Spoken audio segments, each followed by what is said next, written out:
notice or minute for those who have been affected by the virus and those who have died from it.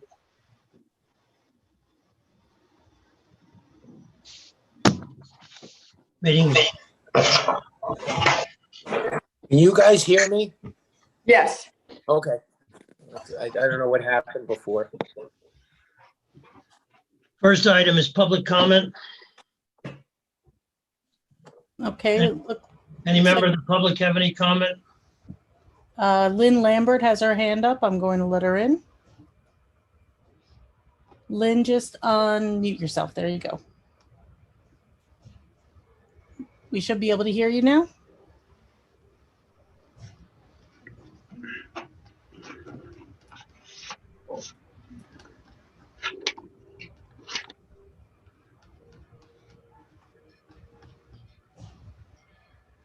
Lynn, if you're trying to speak, we're not hearing you. You can type into the chat box in case you're having technical issues.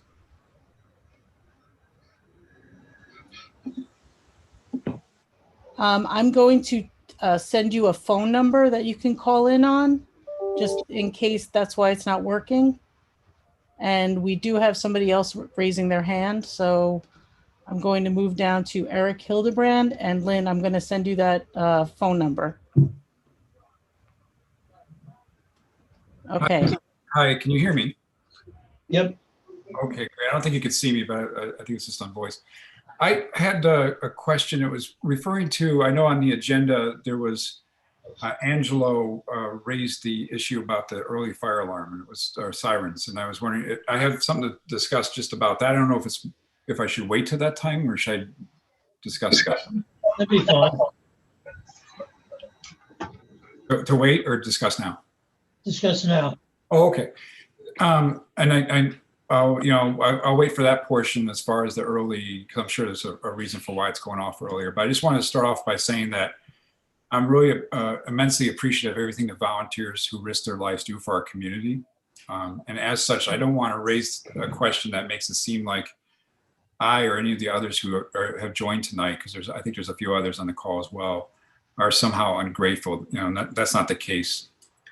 But instead, a few of us have joined the call to see if there is anything that can be done, especially during the pandemic, to limit the use of the fire siren.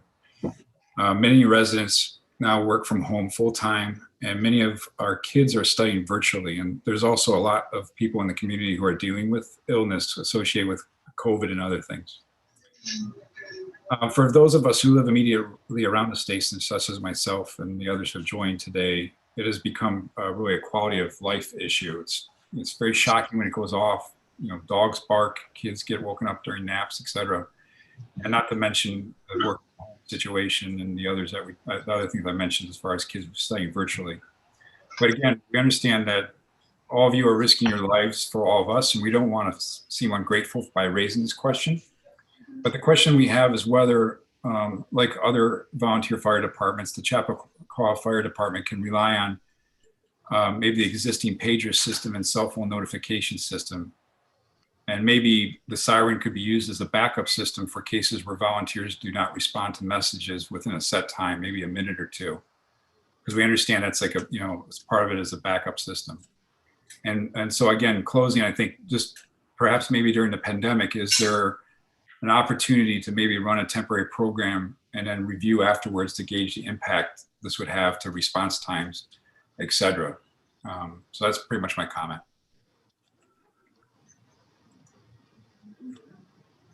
Anybody want to answer?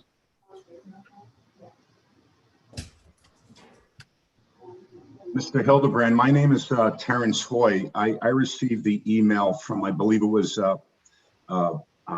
Angelo Grasso, and I did promise that we would put it on the agenda tonight.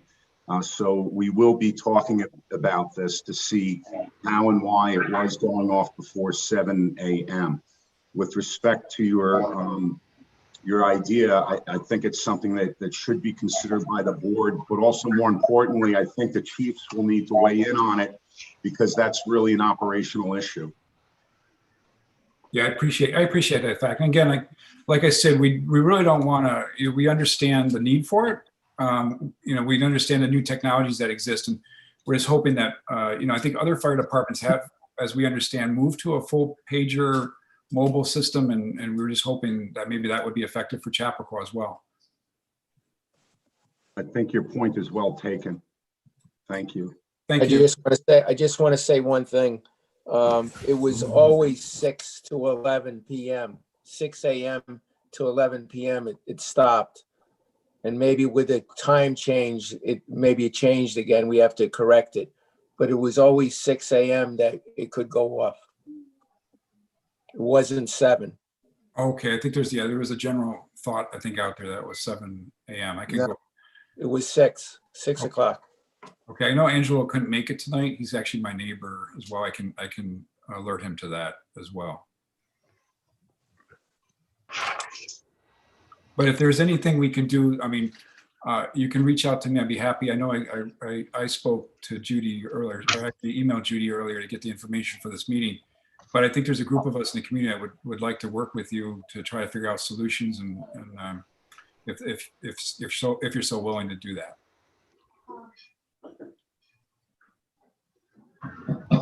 Mr. Hildebrand, what I'll do is I would like to ask the chiefs to weigh in on it, and then I'll also ask some of the more senior members of the board to give me a little background on it. But I did promise Mr. Grasso that I would address it tonight, and perhaps we will have a further discussion on this later so we can all be on the same page. But we do appreciate your comments, and I can imagine that it can be burdensome, particularly with the smaller ones. Thank you. You're welcome. Anybody else who wants to come in on a comment?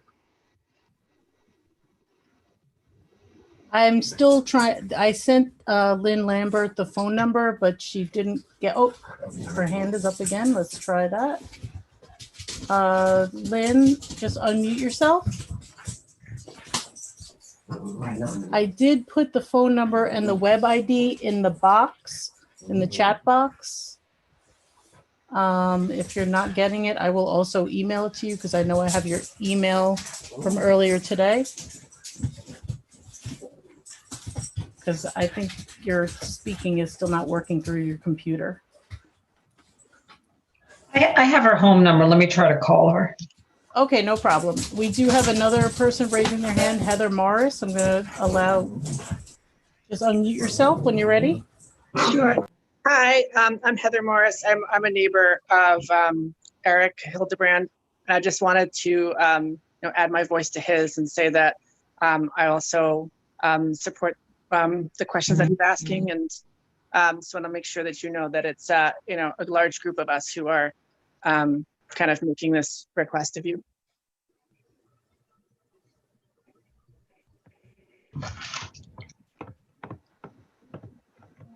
Thank you, Heather. And we will take this under advisement.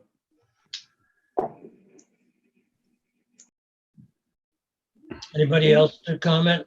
Yes, I'm letting in Veronica Ribeiro. Oops, sorry. Okay, just unmute yourself, Veronica. Hello, I'm Veronica Ribeiro. I'm also a neighbor here at neighbor of Eric, and I just want to reinforce the message that we are all very interested in the challenge of the siren and how we can find a solution that is beneficial for all of us. We all understand how important the work that you do, and we don't want to take any of that and put anyone in danger, but I'm pretty sure that we can work together to find a solution. So I just want to add my voice to that as well. Thank you, Veronica. Thank you. Anybody else? Didn't someone ask a question? Yeah. That flashed up there? There is a question in the chat box. Okay. But I believe I'm going to open her line, Carrie Dillon. Okay, Carrie, you just need to unmute yourself. Hi, everyone. I'm just going to reiterate what my neighbors have said. And I did ask in the chat does that mean that we won't be discussing it as part of the agenda? It's just our concerns are being taken under advisement and you'll be able to get back to us? Or is this something that we're going to discuss in the meeting today? I can answer that. I specifically asked that this issue be put on the agenda. It will be discussed tonight. And we do appreciate all the comments. Thank you, Carrie. Okay, great. So we should stay and there will be discussion. It's on the agenda for tonight, absolutely. And you're welcome to stay. The meeting is public and we always encourage people to join our meetings. Excellent. Thank you very much, Terrence. You're welcome. Any other comments? What about Lynn? Yeah, I stand corrected. I don't think this number that I have is correct for her. I just sent her a direct email. She said that she's on the phone line, but it's not appearing in our list as a phone. So I just asked her to re-enter the webinar ID because otherwise it might take you to the wrong webinar. But if you want to go back to the meeting, I'll keep working with her to try to, get it working. Can I make a recommendation that we keep going forward with the meeting, and as soon as Ms. Lambert is available, we can go ahead and bring her in? No problem. Yeah. Any other comments? We'll move to the chief's report then. Can you hear me clearly? Yep. Yes. Very good. Chief Maitland sends his regrets, but he's teaching a class tonight at the training center. From new business perspective, you've all received a copy of the chief's report electronically. We've enacted our tighter COVID protocols once again, the same ones we had when COVID really first started rearing itself up, limiting access to the firehouse, limiting the number of members who are participating in house duty at any given point in time. And we've actually enacted protocols when even from a response perspective. The incident commander will ask the resident, if anyone in the home has been sick or carrying any symptoms, and avoid as much contact as possible, but obviously still being able to proceed with our mission of responding to the alarm. Hydrants, some rocks and debris were found in the hydrant out on the corner of Elm Street and King Street during one of our drills. May have caused a little damage to the pump. We don't quite know as of yet. The pieces were smaller than the actual screen that's there to prevent them from being intaked. The town has been advised, but I don't believe Chief Maitland's heard anything further from the town regarding a resolution. There's been no communication regarding the hydrant issues at Chappaqua Crossing, whether formally or informally. There's been no update from the water department. There's been no formal response to the hydrant issue in front of 40 Pinecliff. They sent a mathematical flow test, but not the actual results of on that particular hydrant. We requested the actual information, but have not heard back from them as of yet. From an old business perspective, the backup gear has been sent to Minerva for cleaning and repair. There are a lot of the pieces of gear had some failures or pieces that were not able to be repaired.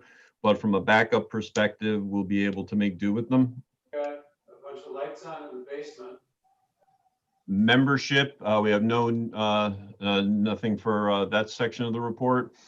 Expenses, training seminar, $25, and drill refreshments, $422 and change, total of $447.26. 33 alarms for the month of November. Don't really have any future dates coming up to be bring up to speed on. And the second page of the report is the breakdown of the alarms for the month of November. Thank you. Move acceptance of the chief's report, unless somebody wants to discuss something. I make a motion, we reimburse the chief. Second. All in favor? Aye. Aye. Carried 5-0. I believe we do have Lynn Lambert here. I'm going to open up her phone line. Lynn, you just need to dial *6 to unmute yourself. There you go. Can you hear me? Yep. Yes. Okay. Thank you all so much for your patience. I appreciate it. So the really important reason I wanted to speak tonight was because I watched your last meeting, the recording, and I was very glad that you were taking up the issue of what the fire department's needs would be should the form-based code go forward. And as we all know, the Chappaqua School District has hired consultants and is busily working on what the various options would mean to them and what their needs would become. Clearly, all of the construction that could take place under the form-based code would be on our side of town and would be the responsibility of Newcastle Fire Department #1. And therefore, I'm wondering what you guys are doing to suss out what the needs would be, and if this is an ongoing process. I hope it's very robust, and I hope that while the comments are still open, the public comment on the form-based code, that you'll be able to inform the residents of the district as well as the town board as to what the department's needs are going to be.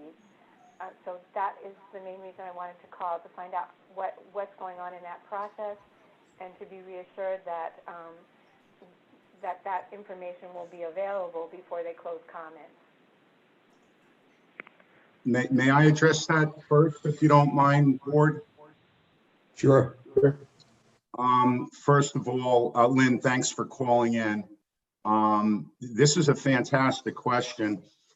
As you know, should the form-based code move forward, it could fundamentally change services provided by various agencies. Now, we are an interested agency. However, at this time, there are no resources required or unmet needs with respect to form-based code. However, I can assure you that we've discussed it, and we're ready, willing, and able to work with the town.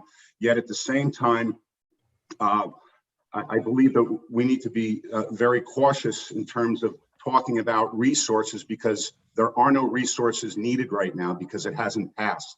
We'll keep an open dialogue with the town, of course, and I hope that some of the other board members will jump in.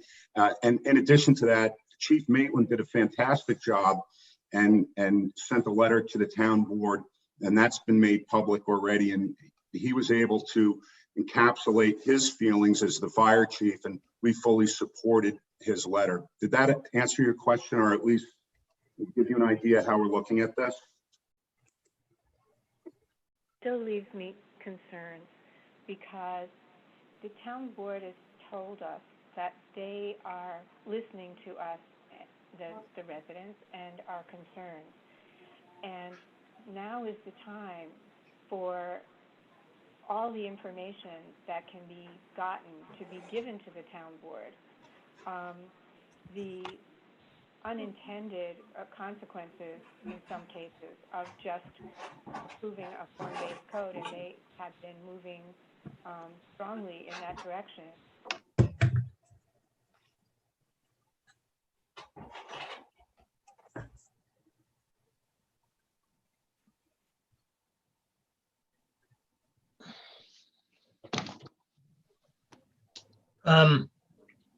The difficulty, Lynn, is that you have the question of equipment, you have the question of codes, you have the question of manpower, and none of them are really answerable at this time because the proposal from the town is so nebulous. It's difficult to get any concrete ideas of what they're ultimately going to talk about. We know they're talking about increased heights, but beyond that, there's really not enough concrete to work on in the specifics that we'd have to come up with to decide what would be necessary to do anything of this nature. So I hate to give you sort of I think that the chief's touched most of those points in his letter, and I don't see where we can really come up with anything of a concrete nature at this point till the town moves further along. You could offer the residents and the town board at least some general ideas of what it would take and what it would cost under a few various scenarios, which is what the school board is doing. And by the way, the school board might give you access to some of the information that they've been able to suss out about these various scenarios that could be helpful.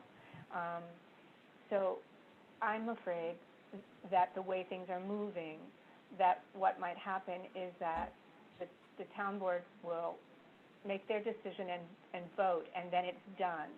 And then the fire department is put in the position of just having to make it work. And I think that it would be so much better if the residents were able to know, but what will it cost if they do X scenario or Y scenario or Z scenario? Because we suspect that there's going to be a significant, it could be if they do full build out, but an impactful increase in the school taxes for the whole town. But on our side of town, there would also be, I think you guys would obviously need stuff. And so that there would also be an increase on our side of town without having any idea dollars. Sorry, you guys, and I'm only a block away, so I'm hearing you. Without knowing that, the town board will be voting. Commissioners, beg your indulgence, but I got to jump. Go. Yes. Thanks, Take Chief. care. Thank you. Be safe. So I just think that a little bit of preparation on a few scenarios at least would inform the residents and the town board about the likely scenarios in terms of the money that you're going to need to take care of us. And if you wait until they make their decision, that's done, and the decision has been made without it being fully informed by the implications it's going to have to those of us who live in the district. So I'm really hoping, and again, the school board, when I asked them, would their intel be available, they basically said, it's going to be public information as soon as they come out with it. That's going to be, I believe, January 8th, so it's coming up pretty soon, and perhaps it would enable you, without turning yourselves inside out, to respond. And maybe this is also time for a consultant hired by the Board of Fire Commissioners, because you're going to need the money that it takes, but what is that going to look like? Sounds to me like, once you start discussing paid or part paid firefighters, then you're going to have to do the build out of the second floor of the expansion, as an example. It just seems like, the new equipment that's been mentioned, a price tag hasn't been, attached to it. So there are many ways that you're going to need money to take care of us. And I think that we need to, and the town board needs to hear that, to be able to look at the full picture of the implication of the form-based code. And if you don't get it in before the public comments are over, time's up, stores closed. They're not going to change their mind then. And something that you come up with might, in fact, make them change some of their plans, because they'll hear the implications it's going to have for our fire district. So, and if not, then at least we know what we're getting.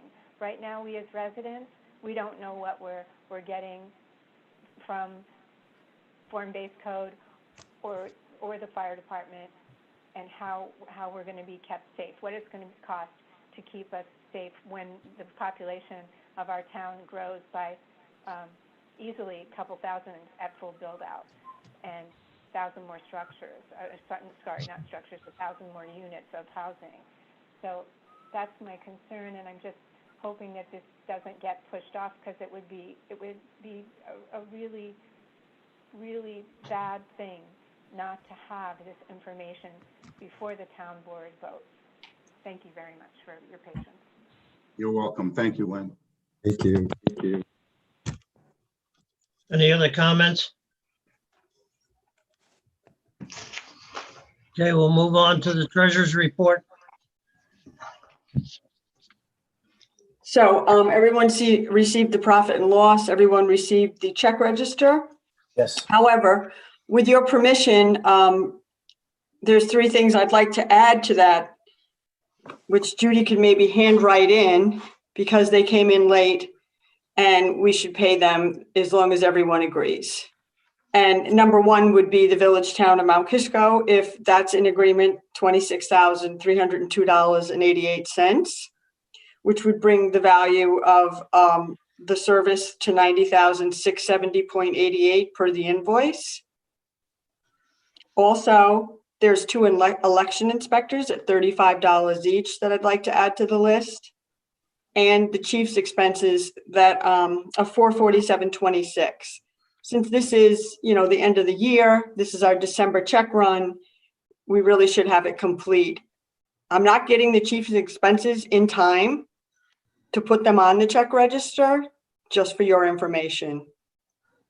So if we could add those 2 to my check register, those 3, if you all agree. I make a motion to add it. Second. I will have to be getting bank documents for the group because of our new member, our new commissioner. And I will probably try and do something like leave it in the commissioner's office so that as anyone comes in, they can sign again. So we can look for that in early January, or hopefully the end of December, because you'll want it to be in effect for early January. Also, we have, I'm seeing Carrie say she was going to send us our invoice. Is that too late to include? No, I can still pay it. It's just that it wouldn't be on this run. What does everyone think? Would you want to add it in manually or? You're gonna have to pay it, so why not? Yeah, I usually do a January bill run and I say these are old year bills and these are new year bills. So it's whatever you guys want. Well, you're gonna get some bills towards the end of the month that are gonna spill over to payment next year, but rotate back to this year. Right, exactly. So we'll wait on Carrie. She said she's not in a rush. Okay, I just wanted to make sure we answered her. So where was I? Oh, Eric had decided to take the MULOC, which is our bank collateral, and have it mailed to his office address because they were sending it to the gas station next door.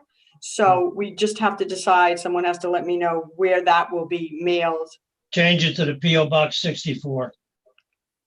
They won't send it to a PO box. That's why they gave it to the gas station. So it's if someone else wants it as a commissioner, you have to be there to accept it. That's our problem. Mr. Murphy's address. It's all right. He gets the rest of the mail, so why not send it to his home? You'd have to be there because FedEx delivers it. They're not delivering it now during the pandemic, but once the pandemic is over, it'll start and they'll want you to sign for it. Yeah, no problem. Is that all right with everyone? Yep. Sure. Okay, I also wanted to talk about the revenue that I received this week from the town of Mount Pleasant. We signed contracts for $203,361.87. However, we received from them $200,098.01. So the point was that they had made an error, but we all signed contracts for them. So I really would like to have the board adopt a resolution saying that they approve of the correction and that they accept the change in the contracts. That is the amount that we budgeted. So that is the amount we expected from when we budgeted in 19. Well, we have a couple of things. Make a motion on accepting Mount Pleasant as adjusted.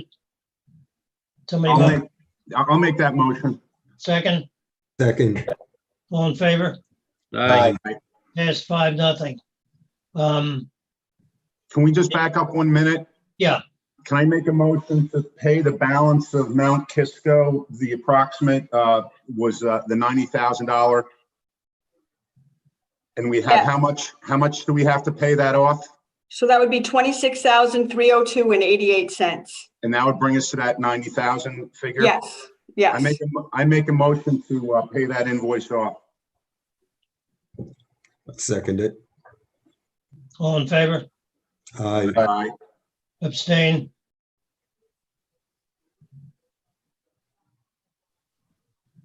And then the Mount Pleasant. Mount Pleasant motion.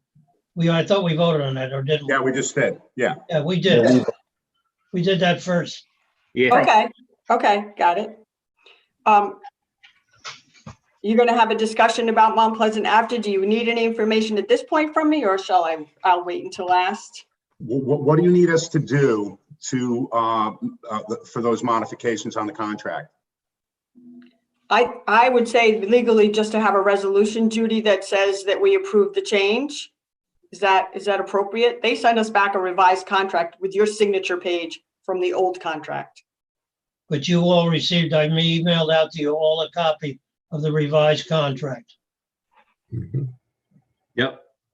So the only question then, we've agreed, we've made a motion to accept the amount. I don't think there's anything further that needs to be done unless somebody objects to the contracts that were sent out.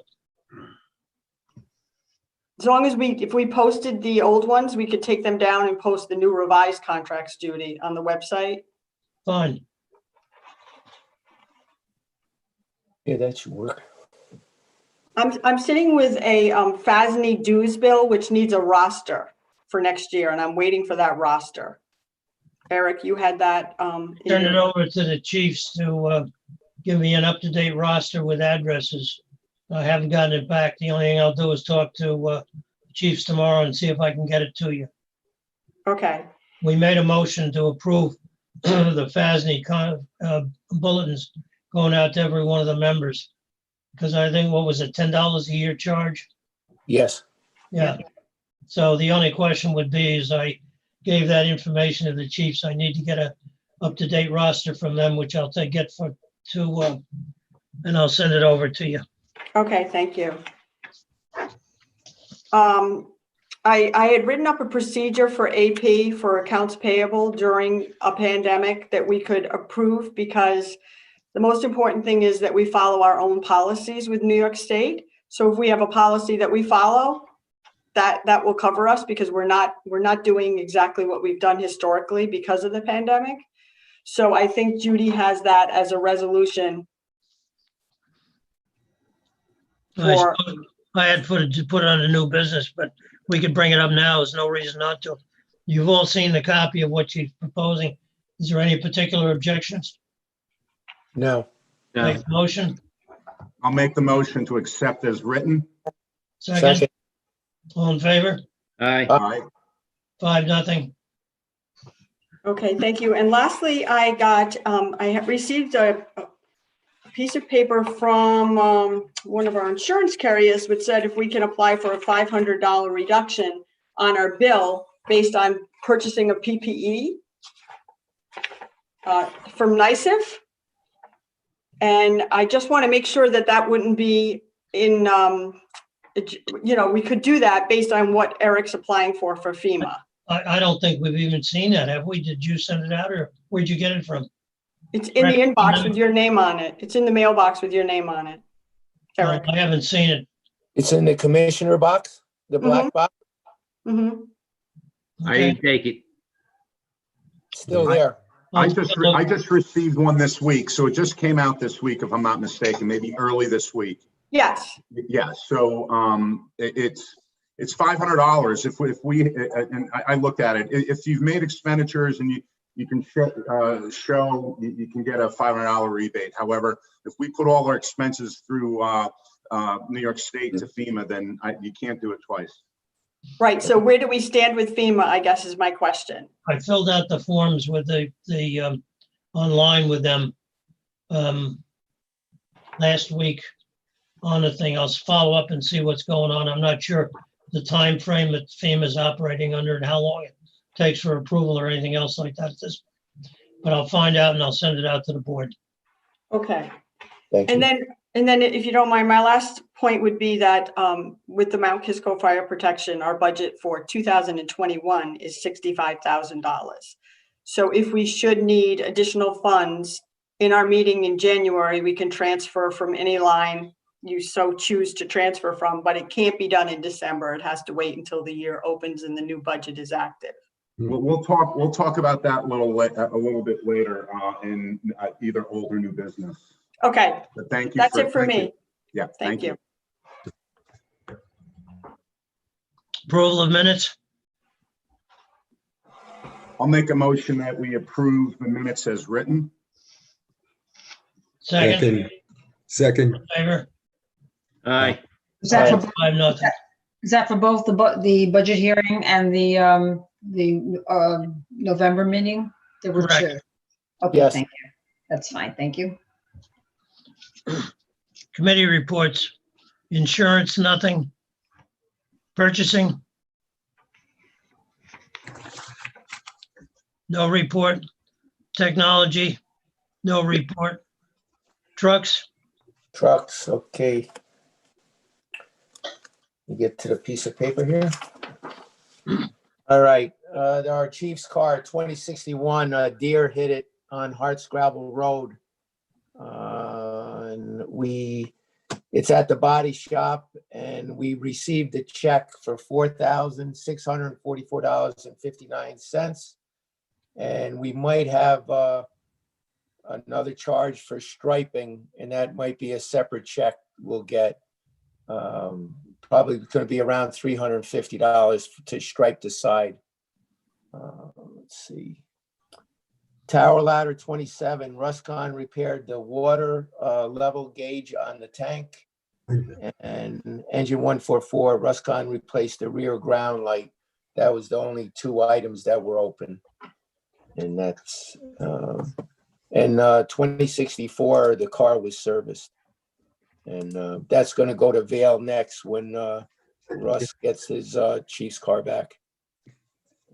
Oh, also, I have a bid opening for the new utility truck to install the lights and radios and stripe it.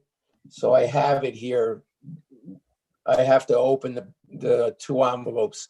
I sent out three. I got two. One refused to bid on it. So I have it here. I didn't open it yet, but I'm going to open it tonight. Where do you want me to do it? You want me to do it now, or you want? Why don't you do it now? Yeah. Okay. So there's no major controversy. We can clear it up right now. Okay. I sent three bids out to, one was Specialty Warning System in Danbury, Connecticut, and they didn't return it. They said they weren't going to bid on it. The next one is First Responser Warning System. Okay, let me open that first.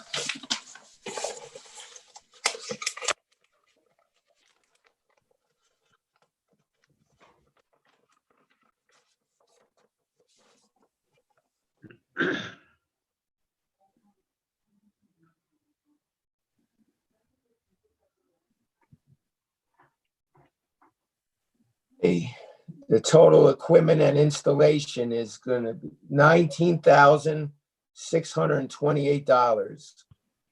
And if they get it, they want a deposit of $9,800 for the equipment to order the equipment.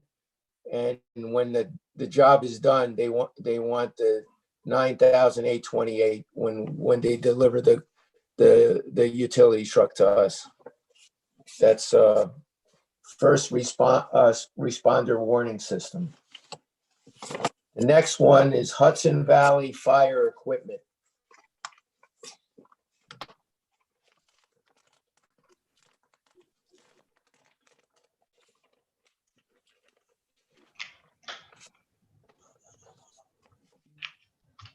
Okay. What's Hudson's figure? Hudson Valley's is the total is $22,304.12.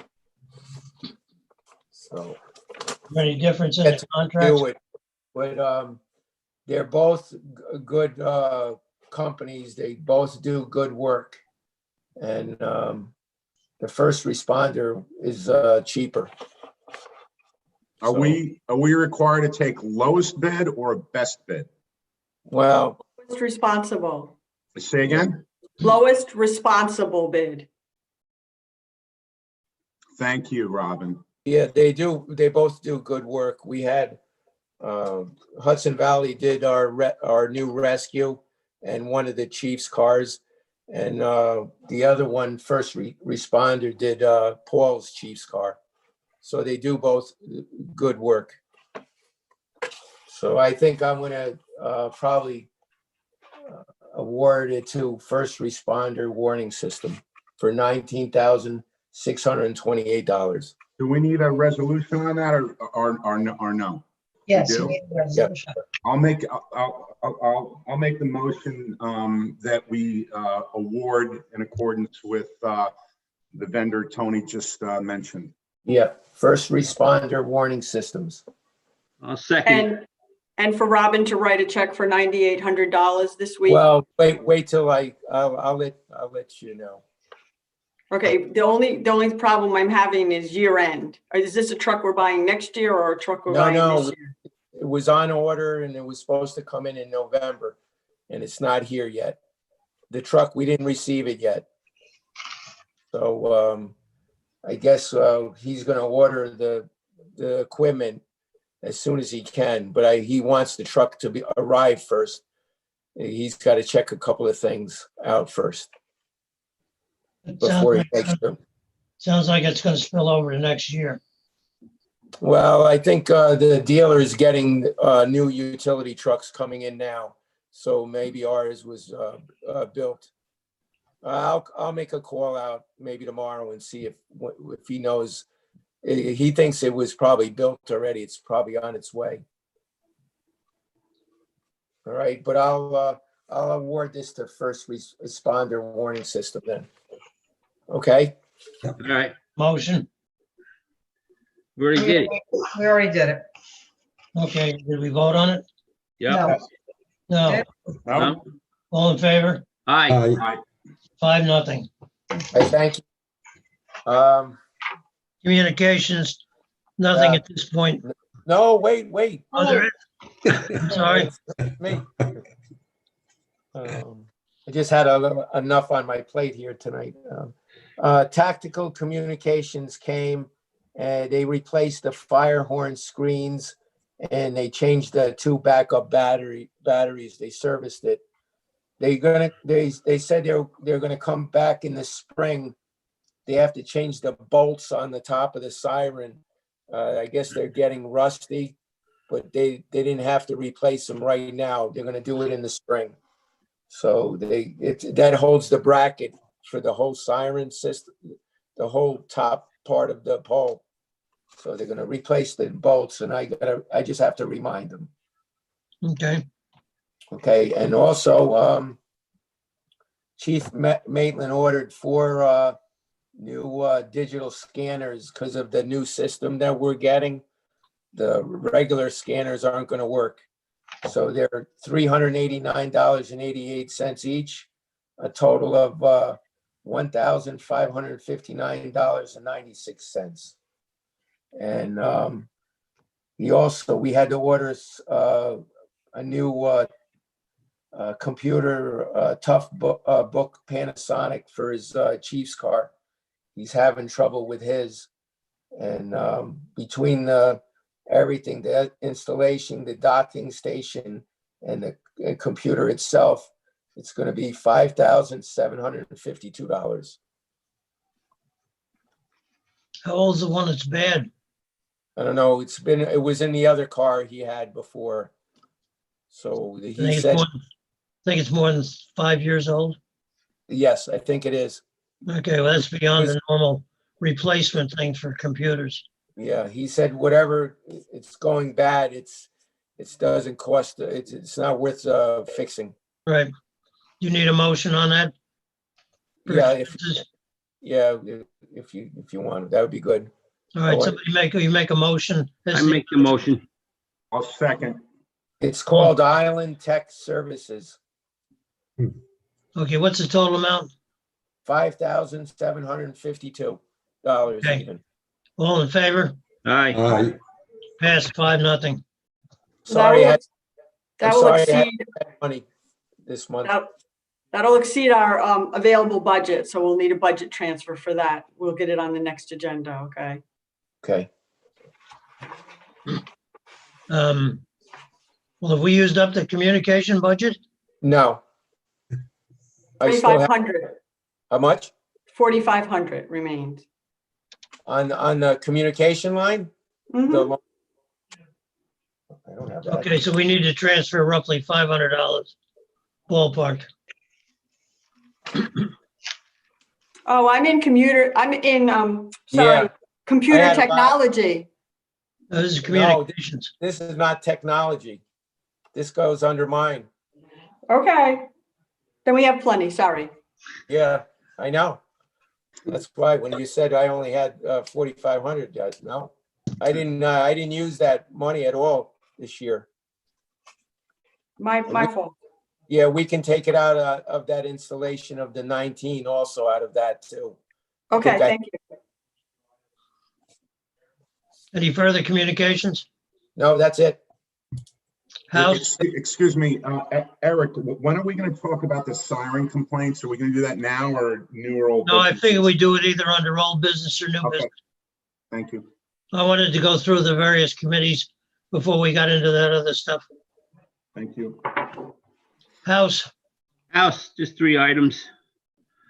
Had a valve got rusted out down in the basement and was leaking. The plumber came yesterday, fixed it, but the wall was so wet because it looks like there's a leak in the wall. So I'm waiting for that to dry up a little bit to take another look to make sure it's not leaking. If it is, I'm gonna have to patch it, which is really isn't just a little cement or something. The exhaust system, we had a problem with that. We shut it off for a while and it reset itself. It's working fine. And then the garage door, front of 146. The company that they're getting the motor from has everything. They have the motor. They're just trying to get it set up to get it out to us. And they'll call and let me know what day they send it. So then I'll know what day they're coming. And that's it. Uniforms? Just one thing, the chief reached out to me, I guess it was about 2 weeks ago, and I contacted Rob and we verified we had the funds available. I believe the chief is going to purchase, if I'm not mistaken, there's 4 sets of turnout gear, end of the year purchase. I think we'll just urge the chief to get that done as soon as possible and get those numbers to Robin. Problem he may be dealing with is a lot of the supply chains are running into problems with the virus, et cetera. So his whole ability to get something quickly may not exist. Yeah, so if he's able to order, there is money in the budget. I went ahead and discussed it, so I'm not sure the status of it, but that is one outstanding item for the end of the year.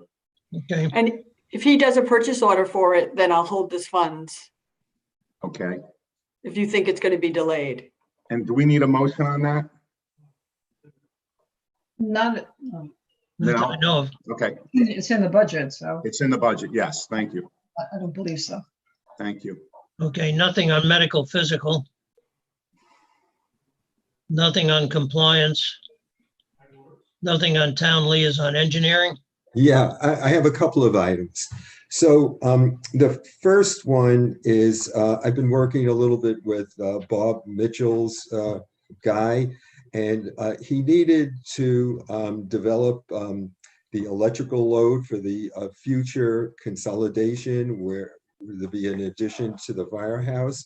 Robin supplied that to me. I sent it off to Bob Mitchell's guy. And I also suggested that since we don't have gas service in our building now, and possibly in the future, we might, when it comes time to replace the oil-fired systems, it would be a good idea to have gas service in the existing structures. So he thought that was a good idea. So excuse me 1 second. The Yeah. boilers we have downstairs can be converted to gas. Right, And right. we did look into doing that before we did the oil. Right. And it's due to the fact that the gas line's too small. Exactly. So that's why I suggested when the addition is done, that a new gas line be brought into the existing building so that, as you mentioned, a gun type gas-fired system could be installed on the existing boiler. So that's one item. The other item is the issue with Oak Lane. So earlier, I received a notice from our attorney that that Oak Lane was interested in bringing this matter to a close. You know, they apologize for the length of time this has been taking. And so they held a meeting last night. And at the meeting, they felt that they felt that just a minute, this dog, go away. So they now they seem like they're not so anxious to pay us. And what they're suggesting is that instead of dealing through the attorneys, they would like to meet us and negotiate with us. I don't personally think that's a good idea. I would prefer to let Lynn Weiner handle this. Well, number one, we are, yeah, we are constricted in negotiating anything less than the full amount agreed to. As we're a municipal corporation, we don't have the tax write-off for gratuities, et cetera. Right. So there's a little room to negotiate. And all of the figures that they have been billed for was work that they have agreed to from the very beginning. Exactly, that's true. And plus, as you say, we have a fiduciary responsibility to the people in the district. So what I suggest is that we don't accept their suggestion to that they want to meet with us. I think we have to let the attorney, Lynn Weiner, handle this for us. Well, every time we dealt with them, it gets messed up. And we wind up going to the lawyer anyway. Right. So I think it should just be given to Lynn and that's it. Yeah. We take care of it and we don't deal with it. Okay, I totally agree. So they just made this suggestion. Lynn Weiner gave me her thoughts, and the only thing she said was they need to pay it, and that, you know, keep in mind every time she does work for us, we're receiving a bill. So I'll contact Lynn tomorrow and tell her that we cannot meet with their director and somebody on their board of directors there, and let her handle it. The only question is from a PR viewpoint as to whether one board member should meet with them with the proviso that whoever does has absolutely no authority to make any changes. Then, you know, I don't see the necessity to do that because. Well, I'm not arguing in favor or against it. I'm just simply raising it as a point since they're a local merchant, that's all. Yeah, I understand we're trying to keep good relations with them, you know, which I think is important. But personally, I do not want to meet with them because it's not going to accomplish anything. And as I said, I mean, we talked to them several times. I know. And they agreed with us several times. And they've never done anything. They said they'd do it and they never did it. I know. And then we had the engineer out there with us. We had people out there that we had to pay to do stuff. And I know. They agreed to take care of it and help us out and do that, what they were supposed to do, and they never did it. I think the lawyer's the best way. Okay, I'll tell Lynn tomorrow. And you know, we did offer them to pay it out over a period of 3 months. So, you know, I think that's fair.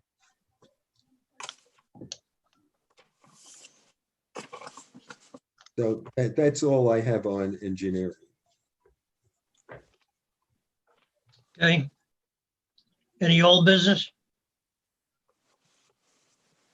There is one thing outstanding. I just have notes here. The chief had asked us for some policies that we had under review. Can we just get those back and then we'll get them reviewed in the new year?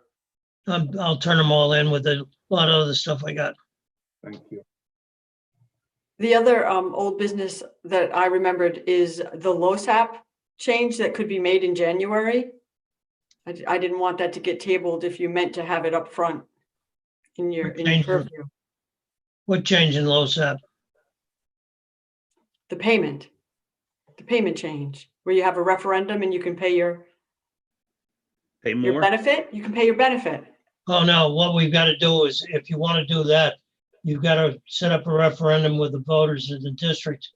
And you've got to come up with a resolution that you want to raise the benefits to the new amount or lesser than, more than we have now, but up to what the state is now permitted, and then go to a full vote on the thing. Right, and that could be done as of January of this coming year. I don't think within the time limits and the notice with the voters that you can do it that quickly. I may be wrong. Well, we can decide this in January though, right? Oh, yeah, you can decide anytime. So we'll put that on old business for January. Robin, can you please remind us on that first order of business in January? Yes. Thank you. We had discussed it in the past, but we had taken a position we weren't going to consider it for a period of time. Till January. Right. Did we say January? Yes. Okay. All right, set a date for your organizational meeting.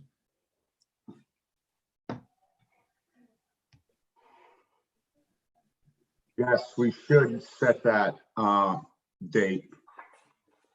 Is there a requirement, Judy? Yeah, yes, within the first 15 days of January. You have to hold. So then, does it have to be on a Thursday or is it any night? Any night. You can do it on the same night as your regular meeting if you want. You can do first organizational. I know that some of you had an issue with that last year, so you did not do that, but it doesn't have to be a Thursday now. Most organizations like the town board will do it the day after New Year's. Just an organizational meeting. Other ones move it up, but generally. A lot of villages do it the same evening, like I just did Croton's and Croton did it the same evening, but that's your choice. It's your call. It's your meeting. Tony, what did you do in the past? We did it within that week, the first week. All right, can I make a recommendation that we do it Thursday, January 7th at 7 p.m.? Sure. Yeah, sure. Yeah. January 7th, 7 p.m. All in favor? Aye. Aye. Aye. Carried 4-0. I'm sorry, who moved it? I don't know if you actually really need to have a resolution for it, but if you choose to, who moved it? Who moved that resolution? I don't know. I think Terry, you. Terry moved it. Yeah, Terry moved, I seconded. You seconded, Brian? Thank you, Brian.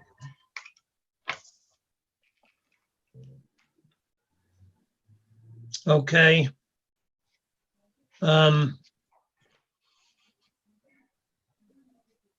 The resolution accepting my resignation, I don't really think it's necessary, but because it's not an actionable item, but if you want to make it, go ahead.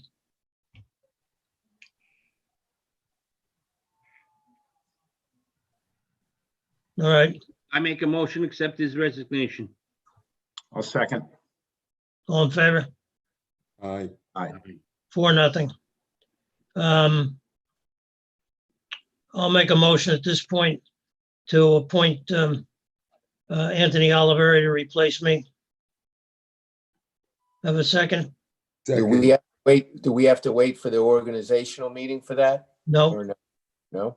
No? Okay. The organizational meeting, we'll pick a new one.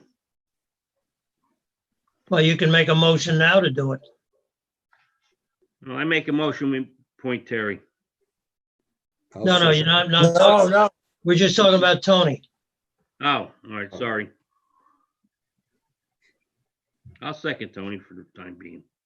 All right, all in favor? So that was Eric and Brian to appoint Tony. Okay. Okay. All in favor? Aye. Aye.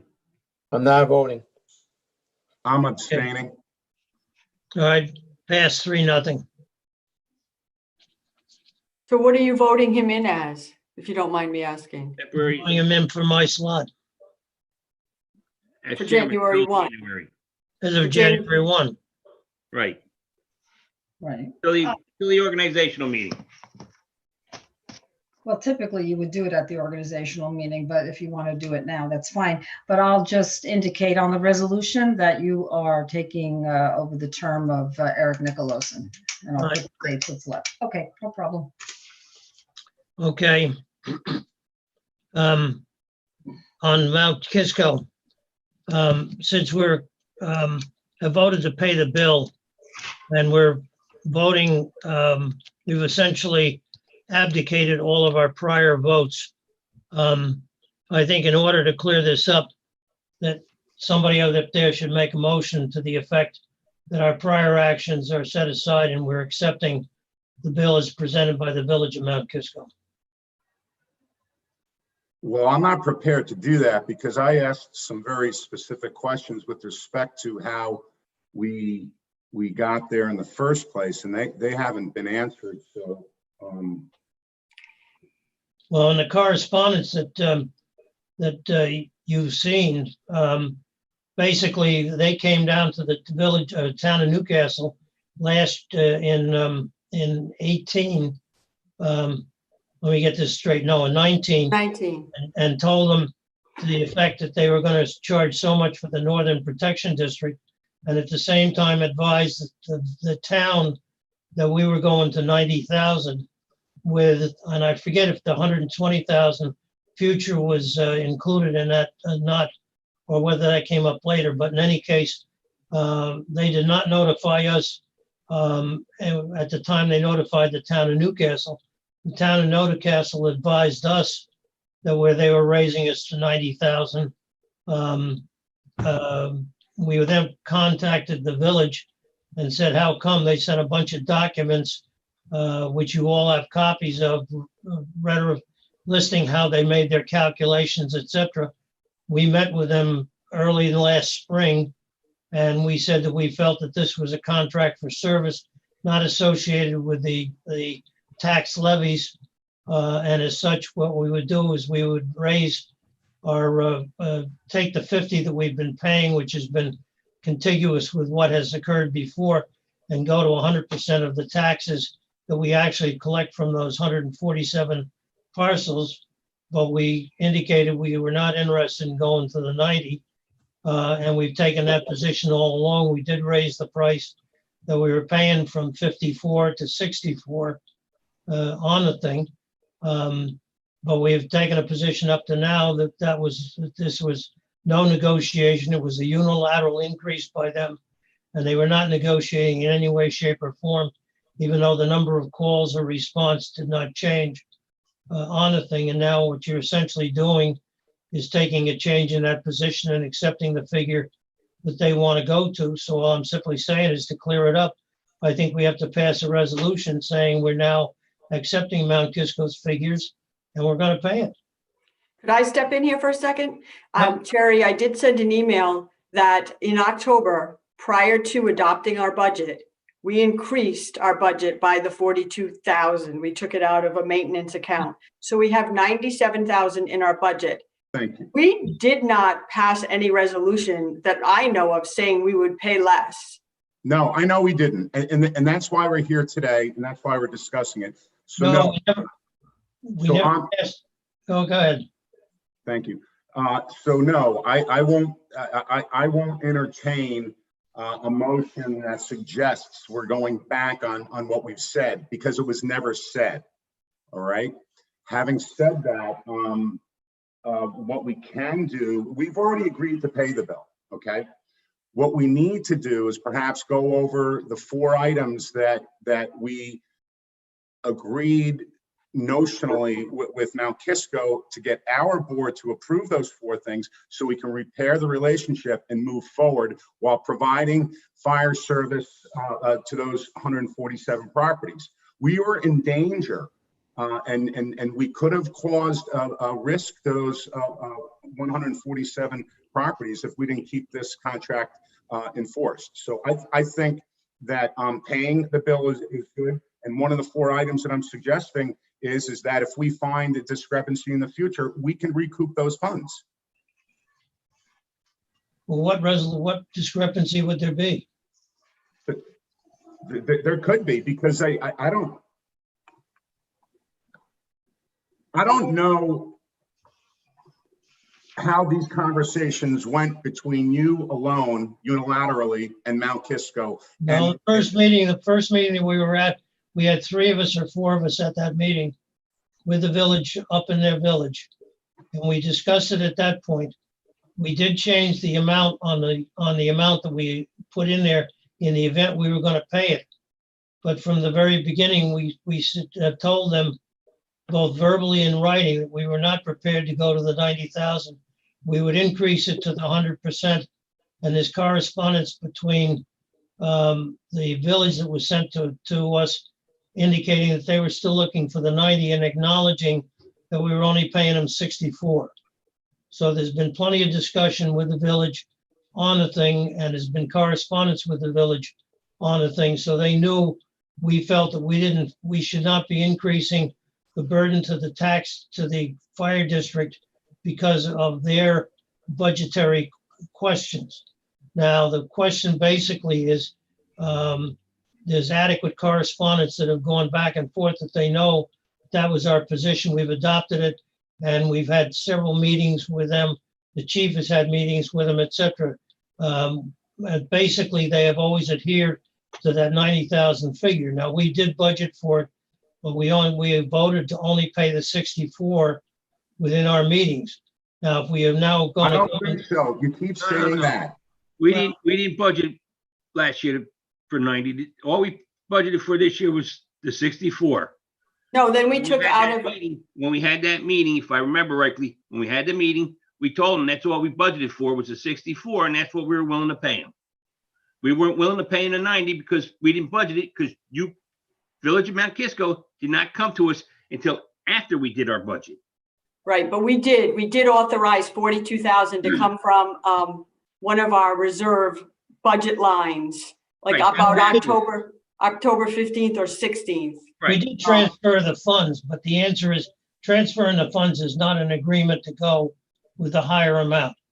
We've told the village all along that we would pay 100% of what we collected from the taxpayers in that district.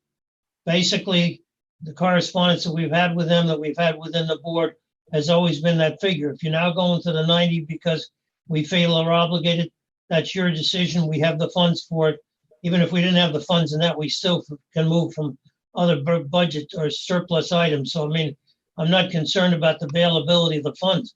The question that the 4 of you have to pass is a resolution setting aside our previous discussions and votes that you're willing to change it to what the Mount Kisco board is requesting.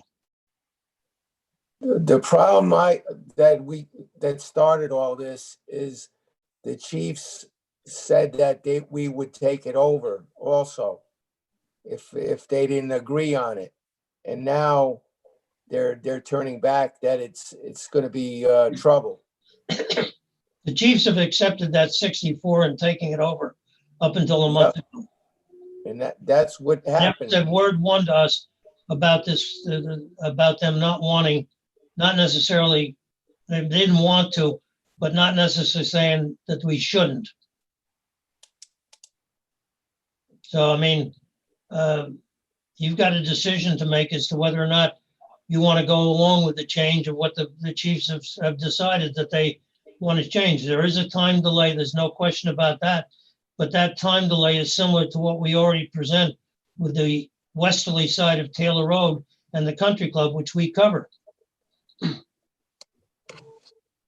Once you get to that point, covering the rest of the property is of no great significance. But the answer is yes, there is an increased delay over Village of Mount Kisco. and there is some sort of ill will. But again, you have to remember that the village board from Mount Kisco did not tell their chiefs until they sent us the letter of December 1 of this year that they were doing this. The fire department in the village of Mount Kisco has been kept in the dark. Could I just state one thing that I feel that we neglected to do? When we go for our budget, we have to go out to the people that we owe money to or that we're accepting money from and get some budget documents so that we're not waiting on someone else's. It's our responsibility to get good numbers for our budget. Well, we've known the 94 figures from Mount Kisco all along with the increase to the 120 a couple of years down the road. That figure 120 is not true. I spoke with the mayor of Mount Kisco on Tuesday, and she doesn't know where that number came from. It's from Mr. Brancotti. That's what he said. I can see. I met with the village manager as well. All right. Well, I'll see if I've got correspondence, but there is stuff that's in writing that has been sent to us, indicating that when they float their bond issue, that's when they'll be looking for the jump. But it is in writing in some place. May I just also state historically, this is a process that is done with fire protection, that if someone does have debt, they add that to the expense that another person has to pay them. That was done in Briarcliff for Ossining. It was done in Mount Pleasant. It's done around the communities in New York State. Well, the question basically is when they go to float their bond issue as to whether or not the interest rate that they get 2 years down the road is what they have anticipated. That 120 could be more, could be less, depending upon what the bond issue rates are at the time they float the bond issue. But they have indicated to us in writing to the effect that when they vote their bond, and when they float their bonds actually issue, we're going to be faced with an increase. But in any case, you have apparently have verbally agreed to go with that 90 and made things to the resolution. So all we need is a resolution to setting aside what we've done in the past. I'm not going to do that because it's contrary to the email that I sent to the entire board. And Eric, you're being disingenuous now because you know what that email said. I know what it said. You said we have an obligation to pay.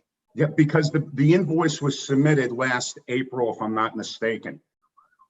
And they have received correspondence from us saying that we're not prepared to pay it.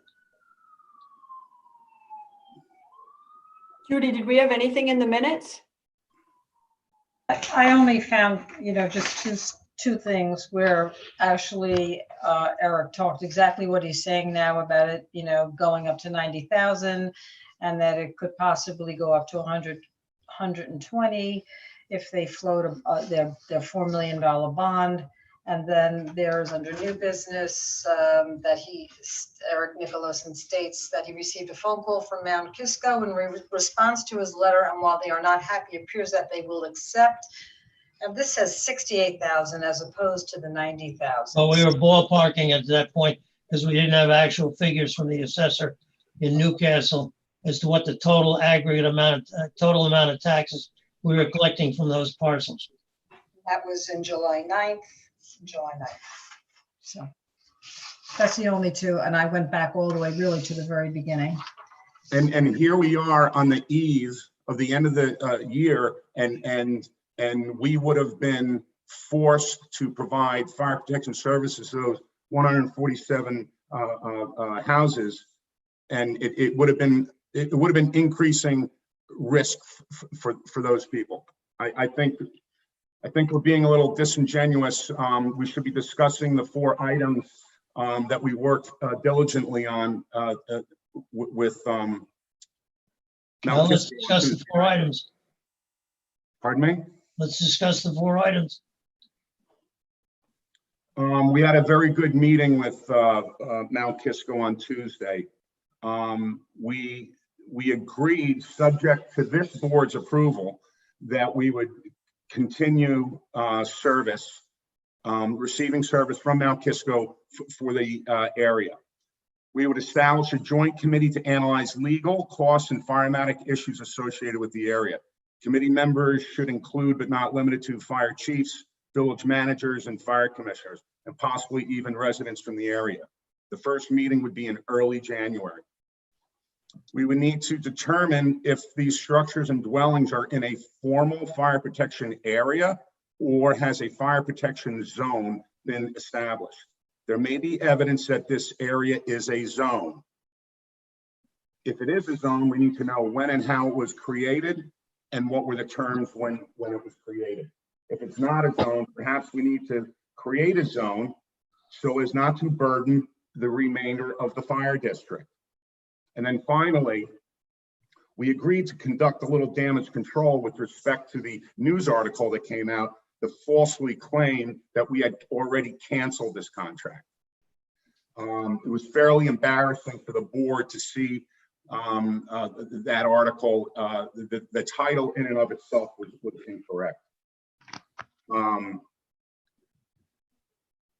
I also went on to say that I believe that invoice needs to be paid because it was submitted, and we do have an obligation to pay bills if it's submitted. And I sat down with them. I looked at their numbers. Their numbers were sound.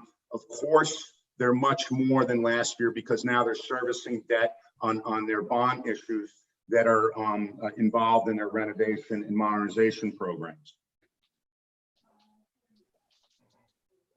So as I told you, I'm making a motion that we accept those 4 points and we run with them in the first part of the year to establish a committee to look at this. And we also continue the service. And then we also need to determine whether it's an area or a zone, because legally those are two different things. There's evidence to suggest it might be a zone. And then finally, with respect to... Go ahead. I have a letter from the village of Mount Kisco dated June 26, 1998. Apparently when this district was created, apparently this was a formal letter. It was originally created. Part of discussion, because I was about ready to make a motion, but okay, go ahead. That's all right. Go ahead and make the motion. I make a motion that the board accept the 4 points that were clearly outlined in the email on Wednesday. That would put this relationship back on the track where it needs to be, where Mount Kisco is providing fire protection services to those 147 houses until such time as we can figure out everything. Legal, financial, and firematic. We were in no position to cancel that contract, period. Well, number one, we didn't cancel the contract. The village did. Well, okay, let me correct myself. Okay. We were in no position to create the situation that caused them to cancel it. How about that? This has been known since the first part of the year, and we have discussed it in the past, and we've told the village that we weren't prepared to pay the increased amount. We always knew that the possibility that the village was going to cancel has been discussed with the chiefs. We've more than the chiefs have discussed it with pretty much everybody on the board. And up until a month ago, they raised no objections. The answer is we knew there would be a delay in responding. Now, you raised a question about the zone versus the district. I'm simply saying is I have a letter here from 1998 where it was, which is based on the fiscal year 1994, where it refers to it as simply a contract, not a zone. And I don't think that there's any reason to assume that there's a zone. If we make the change in question, any increases to the 170 odd, the 190 odd, or whatever parcel number there is, that falls on the entire district, not specifically on those that are being serviced by Mount Kisco. Okay, so what we need to do then, vote on the 4 points to research when this was originally set up. Yes. Which there's only one way we're going to do that. And we have to go to the Historical Society because Al Houghton had everything put on microfiche. And that's where we're going to have to start. We're going to have to start looking there for the original paperwork. We can also go to the state of New York. Because this was all set up way before the 60s. Okay, I mean, you're going back, way back. So that's what I'm saying is that's where we're gonna have to go to find out how it was set up and what it was, how it was done. It needs to be determined. Right. And we can do that. We can do it over time. We need to establish the committee to get that going. And Mount Kisco is willing to work with us on that. But we asked Chief Maduris at the time if we had to take it back, and he said that we would see no problem taking it back. I have here an article in June 1965, whereby the village has contracted with Fire District Number 1 to furnish fire protection to the aforesaid political subdivision in areas described in said contracts. So it's a contractual agreement. It's not a zone. Well, there's evidence. I will see to it that each one of you gets a copy of this. So, I mean, you're saying it's not a zone, but I told you that there's evidence to suggest that it is because it's referred to as a zone in some legal documents. But that's so fine. That's fine. Yeah, we still got to research it. So I mean, yeah, exactly. That's what I'm suggesting is that we need to research it. I'm not going to go off a copy of a magazine article or a newspaper article. No, what I'm doing is I'll see to it that you all get copies of these particular agreements. Yeah, and they could be very helpful. Thank you.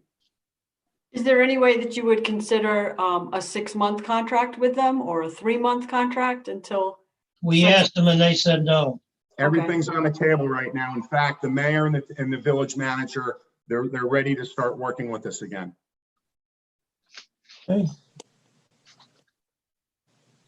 But in any case, since you want to pay the 90, you got to make a resolution to approve that.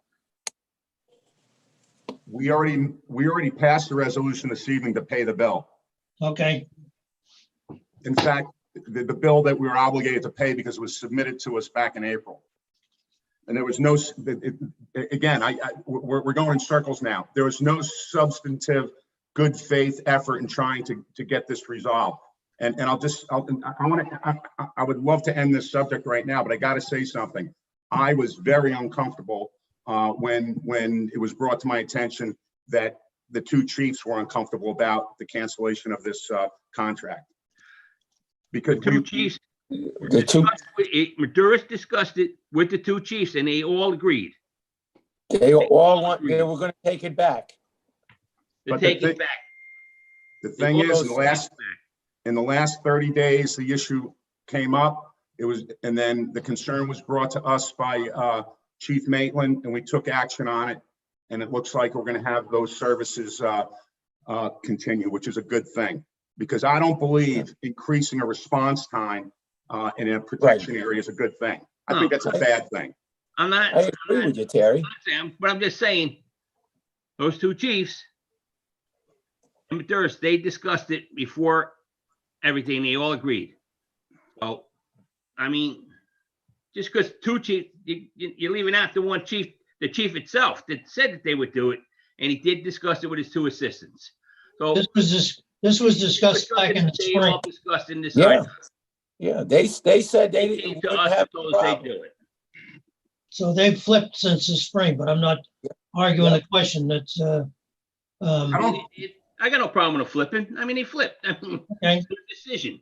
The current Chief Russell Maitland, brought it to my attention that he was concerned, and I shared in his concern. We were so concerned, we went to Mount Kisco to get the relationship back where it needed to be. No, I understand. I understand. It looks like it is now. I understand. You know. I make a motion that the board accept the 4 points that I outlined in the email. And I'll just go over them again, that we continue service until further notice. We look at all options. We set up a committee. We determine how these agreements came about. And then we also perhaps figure out how to correct that newspaper article that came out that said that the services had been canceled when they weren't. You might also take a look at the article and correct the fact that he said if we didn't approve what he was talking about, we were increasing the prices to our taxpayers. You ought to read the article in detail. A lot of misinformation in there. There was, and I agree. It wasn't a very flattering article for anybody, actually. Well, it actually made us look like idiots. That's something else we have to discuss. But I'll second your motion, Terry. Thank you. All in favor? Aye. Pass 4, abstention. Who's abstaining? Me, Okay. because I'm not going to be involved in any further discussions. Okay. No problem. So we need to go back on a point of order. And I'll need the secretary to figure this out for us because I'm not quite sure what happened there. Chairman Nicolason resigned, and then he makes a motion to have Tony fill in for what period? My resignation is effective till 12/31. Correct. So basically, I made a motion to have him replace me as of January 1. Until the 7th, Well, for the organizational meeting. okay.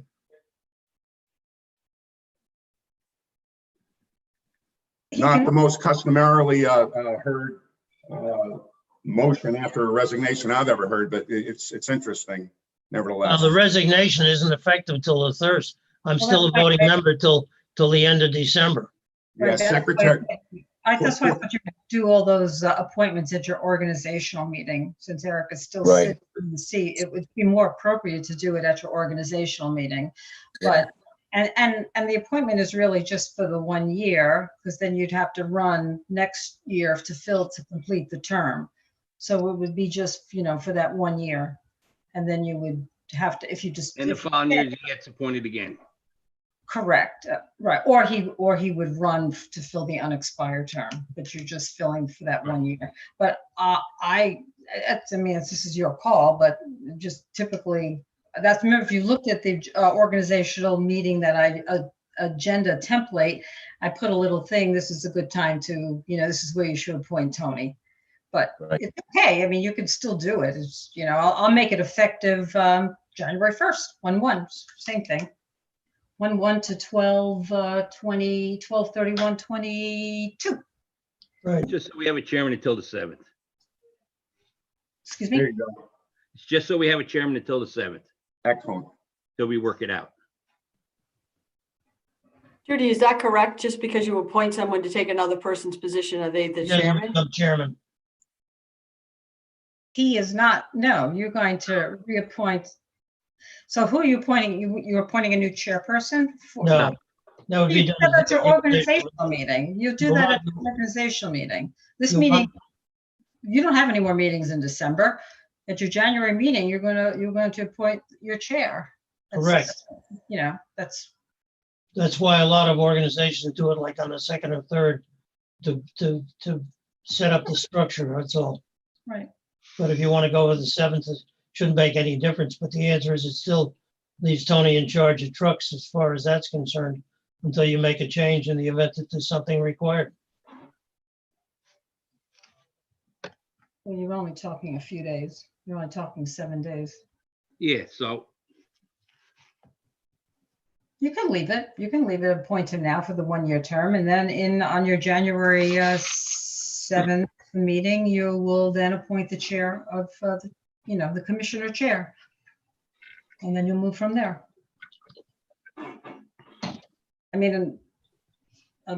Unless you want to change the chairperson now from December 31st from December, what is today? Today is the 10th to the 31st. That's fine too. I think we should just look at the law because he's not resigning till the 31st. Right. Oh, you can change his chairmanship. He doesn't have to act as chair. He's still on the board, but if you want to change, but you don't have any more meetings, so the chairperson typically is the person who just runs the meeting, so. I'd say we wait until organizational January meeting, 7th. he'll open it and we'll decide who's chairman. No, I think that's probably the right way to go. Okay. On the correspondence email from Grasso regarding the fire alarms. We've had this comment in the past. My personal feeling is what you ought to do is set up a meeting with the chiefs to discuss whether or not that can be changed. But I do know that during the day, some of the members who work around town hear the horn, but not necessarily have their pager with them.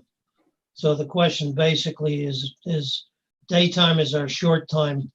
I've gone out on the trucks where there's only been 3 or 4 of us and one chief. So the question basically is whether or not we lose 1 or 2 members during the day by reducing the horn. That's something that you have to decide on.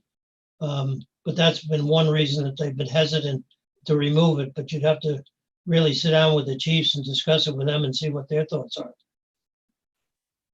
Key question primarily is getting people out during the daytime hours.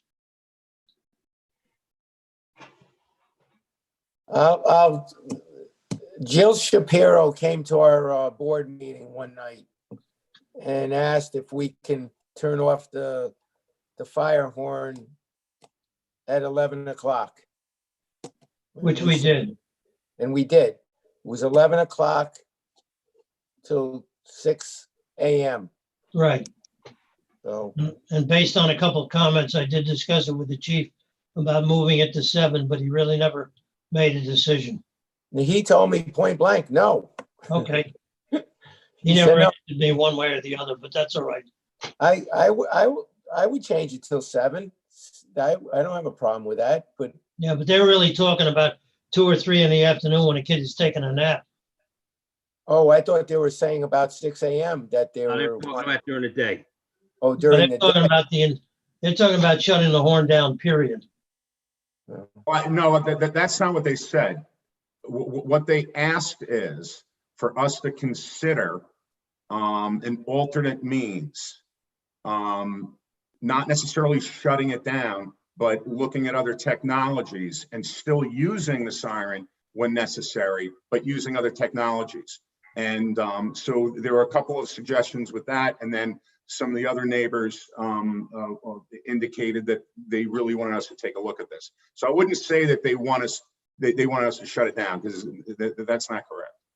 I want us to look at it. So we look at it, but I will tell you that the other towns around us, they still use the horn. They still use Kisco, Millwood.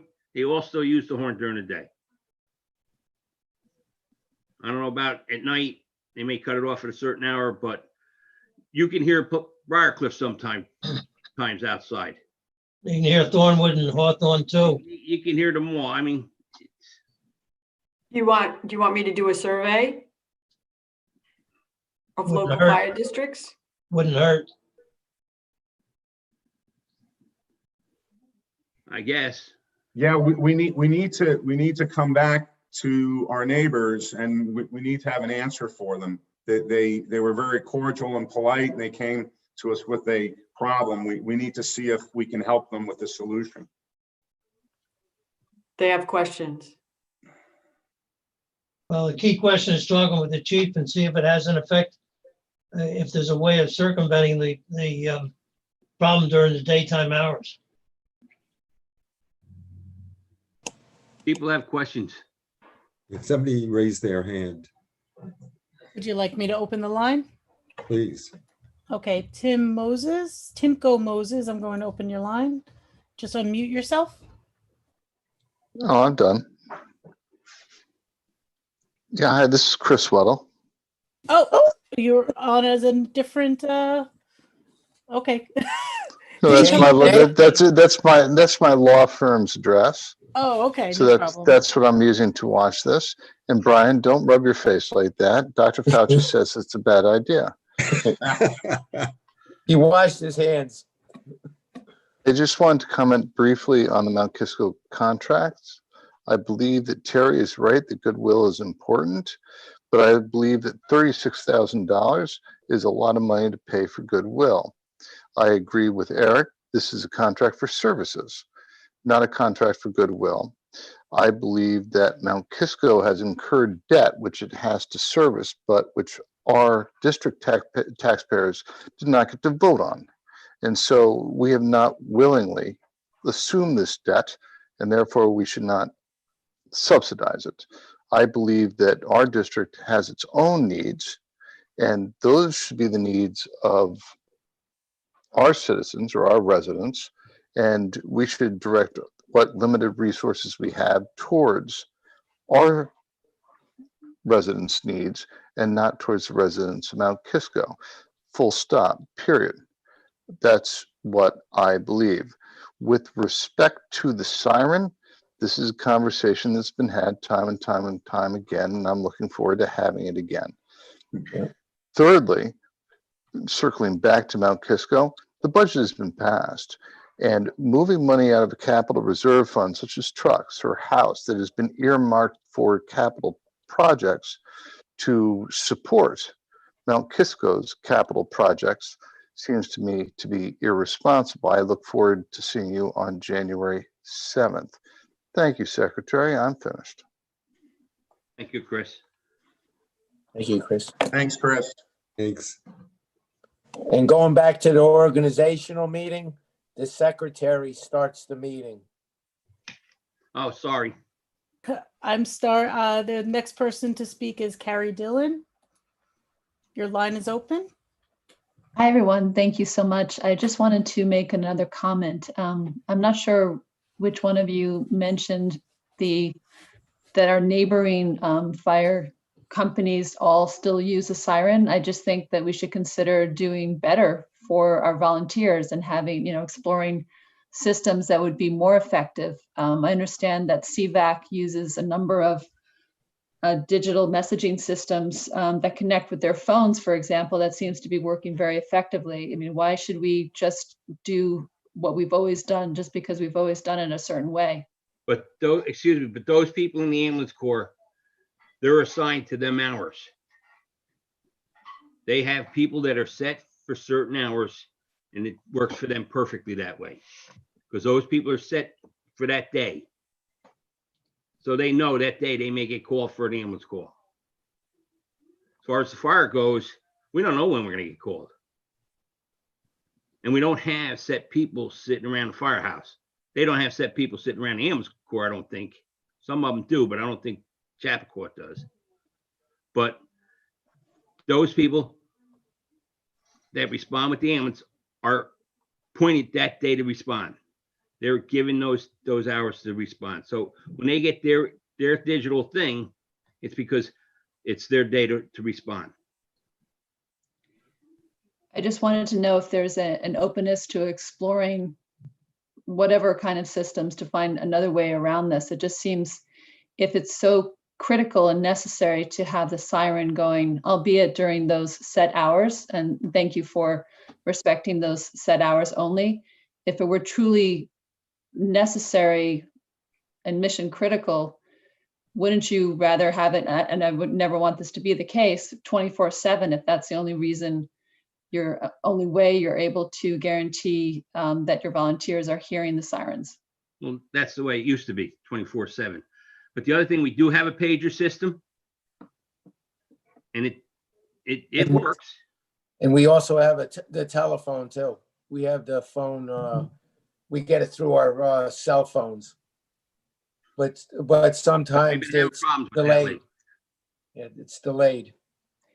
One of you mentioned that not all of your volunteers during the day are wearing their pager, and that's why you have to have the siren sound during the day.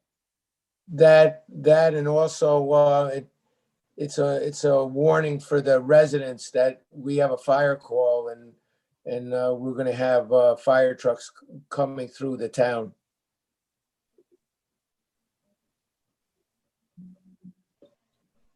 The answer is things to discuss. I mean, we could discuss it.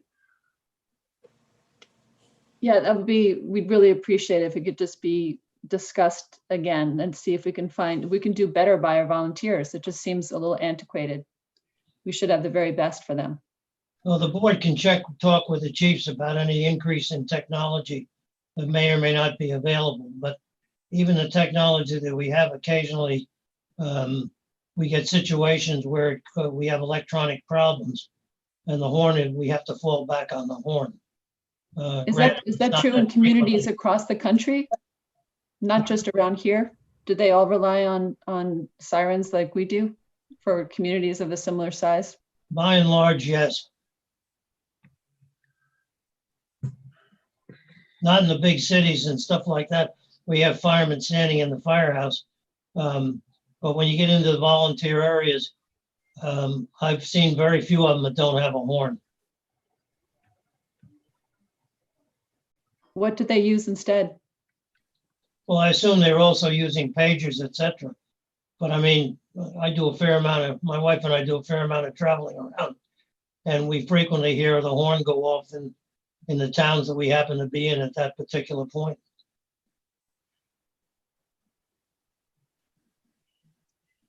I think we can, speak on behalf of myself and my neighbors. We greatly appreciate it being discussed once more. And, we've said it many, many times, but we greatly respect everything that you do for us and your sacrifice and all the great work and your openness to exploring the issue again. Thank you. Welcome. Dell, also, there's a building that's missing. The animal hospital building is missing. And that's why the sound is more, upper King Street area, the Elm Street and Ridgewood Terrace. That's why you hear more, the sound is louder because the building is not next door anymore. It's just land. And, that sound travels. We have another person, Eric Hildenbrand. I'm going to open your line. You just need to unmute yourself. It's me again. Thanks again for listening to us. I was wondering if maybe as a suggestion, we could form some kind of liaison committee to work in, again, it wouldn't be like a voting capacity where it would be, something to serve a report to the chiefs. And maybe even, I think some of our residents and myself would be willing to look into maybe if there's a consultant or something out there that might have knowledge of other systems that are, I don't know how long it's been that you've implemented the phone and pager system, but maybe there's better systems out there, different networks, something else that we could look at. And, we just want to put that out there. We would love to be a participant in that, but again, it would be defer to the chiefs, of course, because that's who would make the final decision. But I just wanted to see if that's an availability of option. Well, the new board can certainly discuss it with them. Question, does anybody happen to know whether the new Westchester County system has got any dispatch capabilities?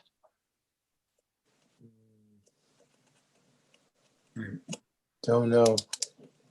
They didn't really say, unless Russell knows.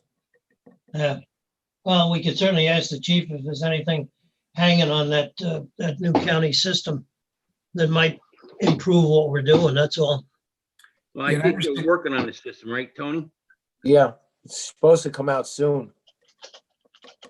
So for a layman, that is it's a county sponsored system that does like a dispatch or something? The Westchester County. The truck equipment, et cetera, and the frequencies, et cetera, are changing as a result of a new countywide system. Most of us don't have much detail on it since it's being handled by the county, but they've been buying equipment under a federal contract. Gotcha.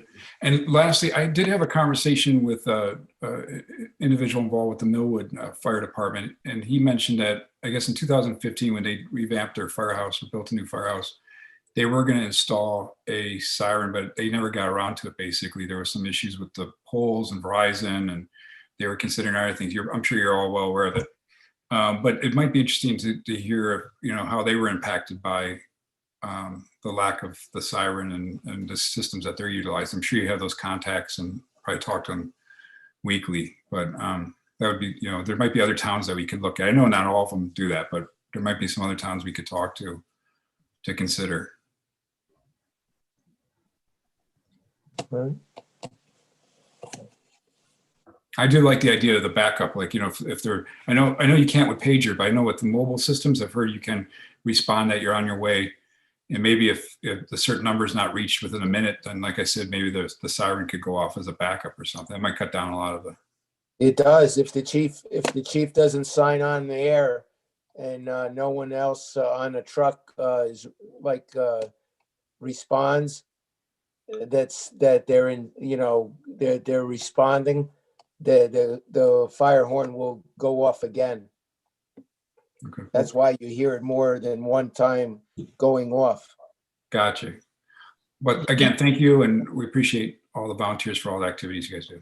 The way the system is set up is that it rings one time. There's a time frame. I think it's 2 or 3 minutes. 3 minutes. Nobody responds, then the second horn goes off. No response. Then what they do is they dispatch another department. Oh, okay. Thank you for that information.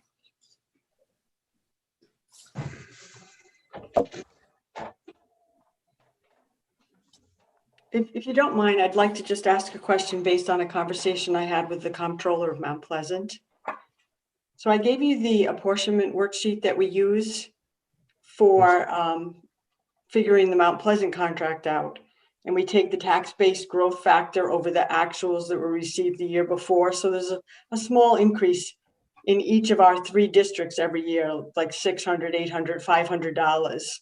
Right. Now, when I spoke to that comptroller, he said that there was a discussion, and I'm bringing this up now, Eric, because you are leaving, that we would ask them for a bigger contribution based on if we should go into any debt, have debt service that would impact our budget. We would go to them and ask them for an increase in their contribution. No, I've discussed it with the board, and basically what Mount Pleasant has agreed to, we haven't put in writing, but essentially what we've agreed to is that when we go to the new edition, what they would do is pick up 13 to 14% of whatever the cost is based on the pro rata number of properties in their district compared to the total amount in the combined district.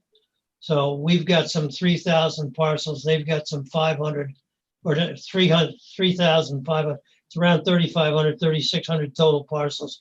And their 500 works out to between 13 and 14% percentage-wise of the entire parcels.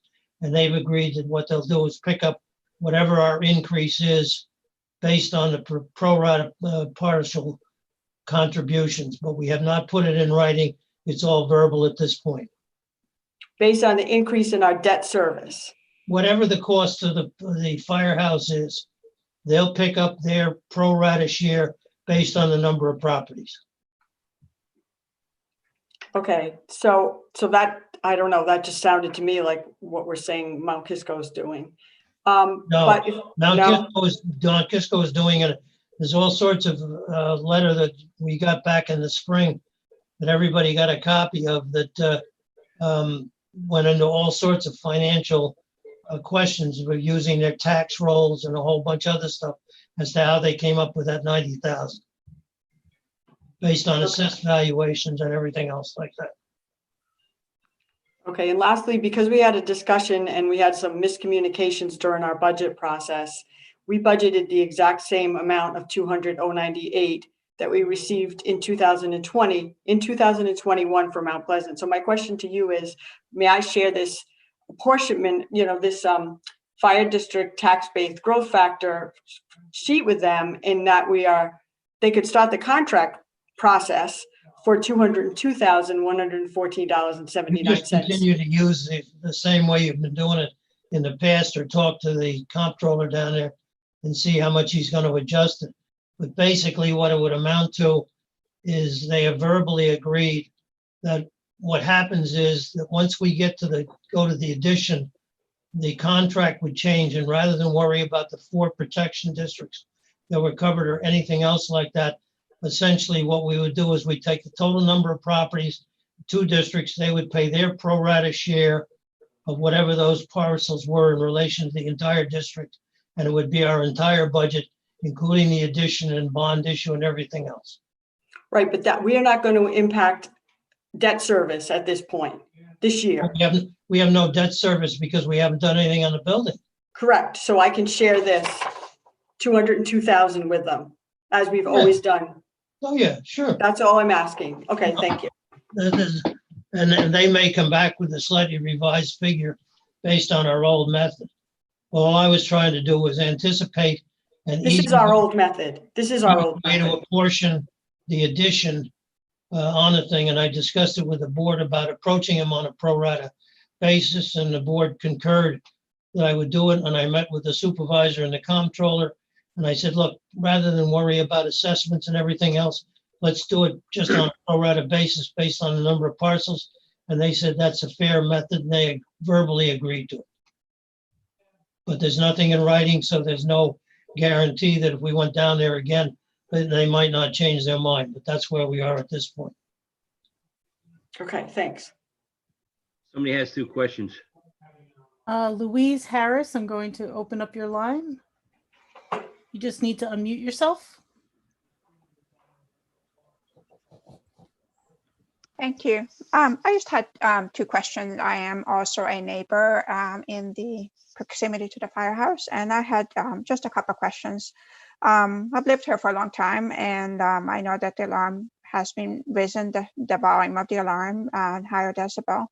But my question was, the first question, what is the ratio of false alarms with sirens versus real alarms? For example, in bad rainy weather, many times a lot of sirens go off due to alarm system going off. And I know that in my house myself, the alarm system can go off in bad weather.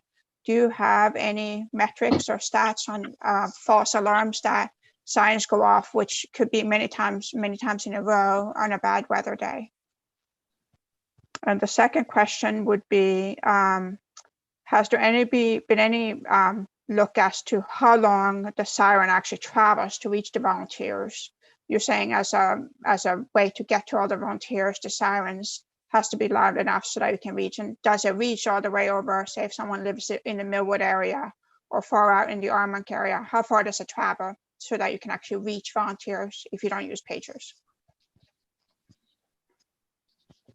From practical experience, most of the horns around here go outside their districts. As you heard, we were discussing before, the fact that if we're standing outside, we can hear Millwood, we can hear Austin, we can hear Pleasantville, Armonk, etc. And my assumption is that our horn probably can be heard equally in those districts. Okay. And what about the false alarms?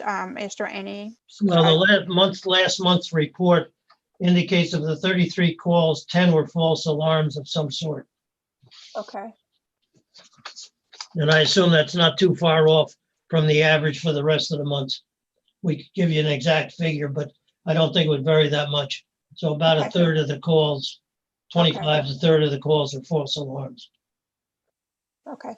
But unfortunately, we have no way of knowing until we get there whether it's a false alarm or not. No, of course, you wouldn't know whether it's false alarm or not. Again, I appreciate all the work that you put into the supporting the town. I am also very hoping that there is some solution to come up with a slightly friendlier way to communicate so that the neighbors, the people who live very close by, it's very difficult to live with the sirens going off a lot because it is very, very loud. So I appreciate your open-mindedness to potentially considering other options, technical options to upgrade the system. Thank you. Okay. Any other open comments on that? I think we got to everyone. Okay. Next one is the foil from Nancy Zezzi. I think a lot of her questions have been answered, but has anybody gone in detail on that one there? Okay, on the email from Robin on the bill pay, we've approved that as far as that's concerned. Any other items to be brought up? We need to back up. Are we going to answer the foil from Nancy Zezzi? We're required to by law. If I'm not mistaken, was sent to us in early October, supposed to be answered within 5 days, and it hasn't been answered to date. It hasn't been answered in writing. I'll crank out an answer to her. I have discussed it with her verbally. Some of them involve procedural changes, which I'll highlight, and the board will have to decide after the first of the year whether they want to make some of the procedural changes she's talking about. Well, Eric, in lieu of the fact that you submitted your resignation and you've handed off chairmanship to Tony, then maybe the board needs to have a discussion and make the decision. Well, what to do. each of you got a copy of her letter, Yes. so you can read the letter and see how you want to answer it. There's a multiplicity of items in there. Some of them I discussed with her verbally. Some of them probably require a written response, but any one of you could go ahead and reply on those if you want to decide, but some of them involve operational changes, and I don't know whether you want to consider those or not.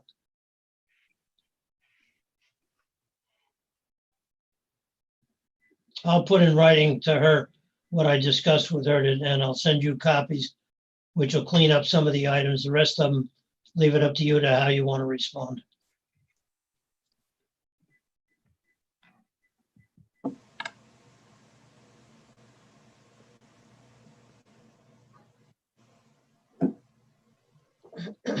Any other items to bring up? I'm okay. One thing, Robin, you wanted a policy for paying the bills?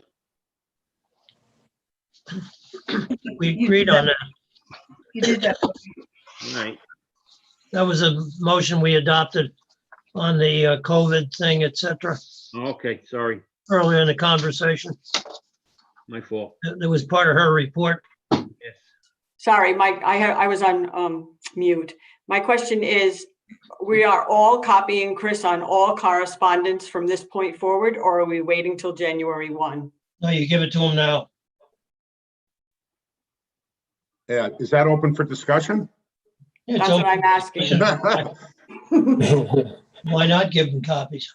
No, I That's think, that's a standard procedure in most communities, at least. Well, no, it is, but for Eric just to say, this is the way we're going to do it, usually you have a discussion. Well, okay, you want to have a discussion, go ahead.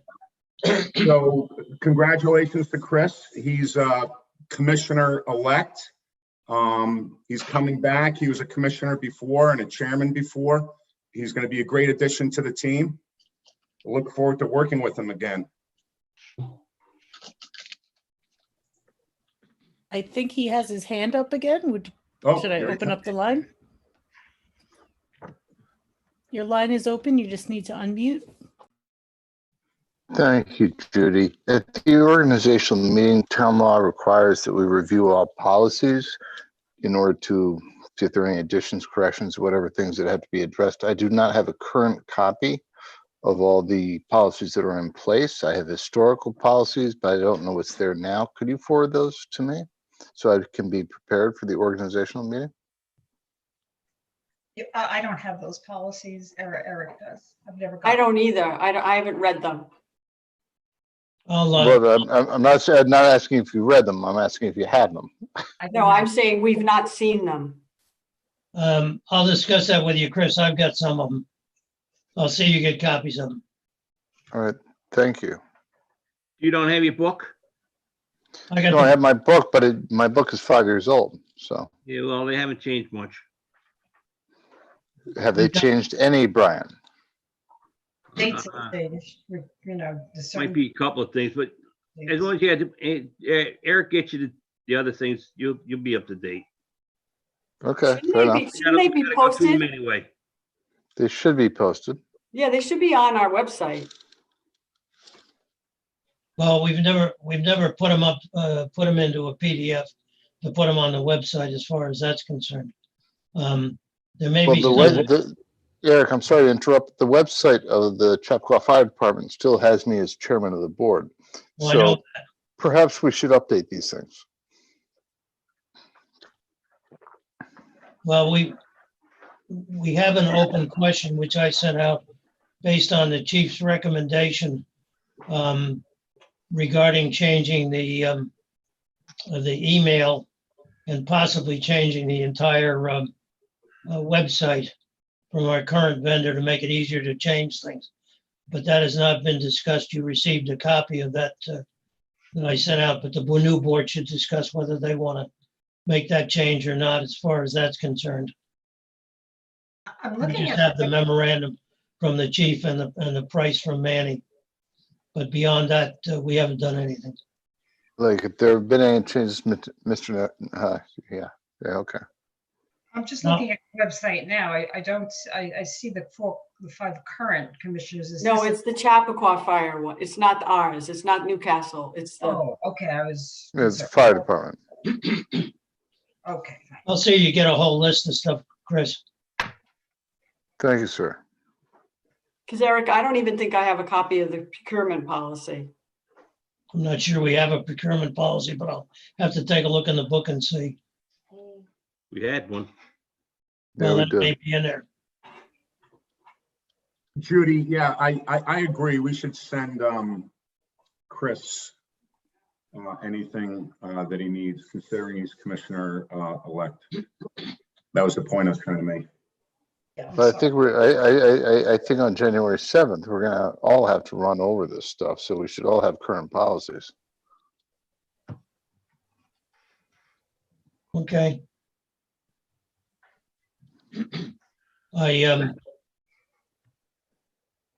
All right, any other business to bring up? I just have one thing. I brought some files over to the office already. I'm gonna back up all of the minutes that I have on a zip drive after I do this minutes, and I'll post them. And Brian, would you mind meeting me? We'll talk, meeting me at the firehouse. I'll hand you over the keys, and I want to hand over the backup drive physically to someone, so. Yeah, just call me, whenever. I'm sorry, excuse me. Judy, are we losing you? Yes, the end of the month, yes. Oh, well, that's sort of tragic. Okay. No, I think you guys will be fine. I would like to take this time to thank Judy for her services. Yes. Thank you, Brian. Definitely. It's been great working with you guys. Thank you. Anything else to bring up? In that case, I'll take a motion to adjourn. Second. I'm sorry, who Who made the motion? who I'll moved make a it? motion Okay, Brian, to adjourn. and who seconded it? Second. Thank you, Frank. Meeting is adjourned, All right, and have fun, peoples. bye. Thank you a lot, Eric.